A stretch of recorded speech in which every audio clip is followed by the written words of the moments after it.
Hello friends, तो आज हम बात करने वाले हैं डीसी की अपकमिंग मूवीज़ के कुछ अपडेट के बारे में। तो वार्नर ब्रदर्स ने अपनी सारी की सारी मूवीज़ को एक और बार डिले कर दिया है, लेकिन सिर्फ जो डीसी मूवीज़ हैं उनको ही डिले किया है।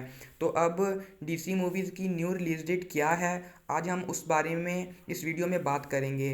तो उन्होंने सिर्फ अपनी थिएट्रिकल मूवीज़ की रिलीज डेट में कुछ चेंजेस किए हैं, ना कि अपनी HBO मैक्स पर आने वाली मूवीज़ के में। तो अब उनकी न्यू रिलीज डेट्स क्या है, चलिए उसके बारे में शुरू करते हैं।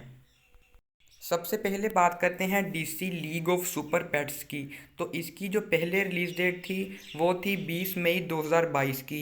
तो अब इसको डिले कर कर इसकी जो न्यू रिलीज डेट है वो जुलाई 29 2022 कर दिया है, जिस रिलीज डेट पर पहले ब्लैक एडम मूवी रिलीज़ होनी थी। तो ये दोनों ही ड्वेन जॉनसन की मूवीज़ हैं अब, और इन दोनों को ही डिले कर दिया गया है।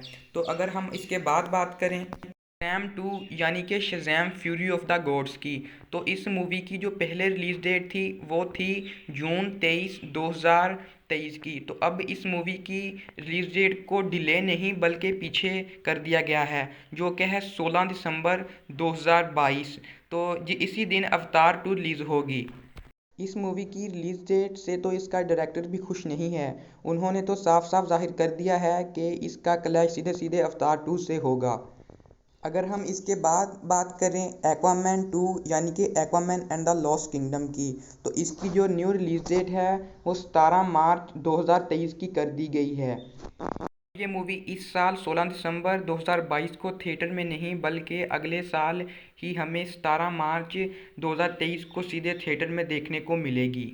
और अगर हम इसके बाद बात करें द फ्लैश के बारे में, तो इस मूवी की जो पहले रिलीज डेट थी वो थी 4 नवंबर 2022। अब इस मूवी को 4 नवंबर 2022 को नहीं रिलीज़ किया जाएगा, बल्कि पूरे के पूरे 8 महीने बाद 2023 में जून 23 को देखने को मिलेगी, जिस रिलीज डेट पर पहले Shazam fury of the gods थी। तो सबसे ज़्यादा डिले इस मूवी को मिला है। और सबसे आखिर में अगर हम बात करें डीसी की upcoming movie DC blue beetle के बारे में, तो इस मूवी की रिलीज़ डेट तो नहीं लेकिन रिलीजिंग ईयर और मंथ को कंफर्म कर दिया गया है, जो कि है अगस्त 2023 का।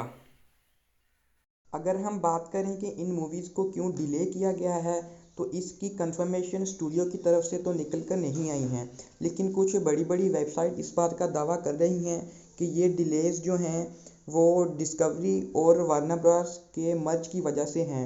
और द फ्लैश फिल्म को एंड पर इसलिए रखा गया है क्योंकि ये सारी मूवीज़ की रिलीज़ होने के बाद द फ्लैश से पूरा का पूरा डीसी यूनिवर्स चेंज हो जाएगा।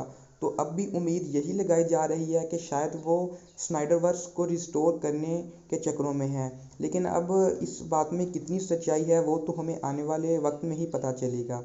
तो अब आपकी राय इन मूवीज़ के डिले को लेकर क्या है, मुझे कमेंट्स में ज़रूर बताना।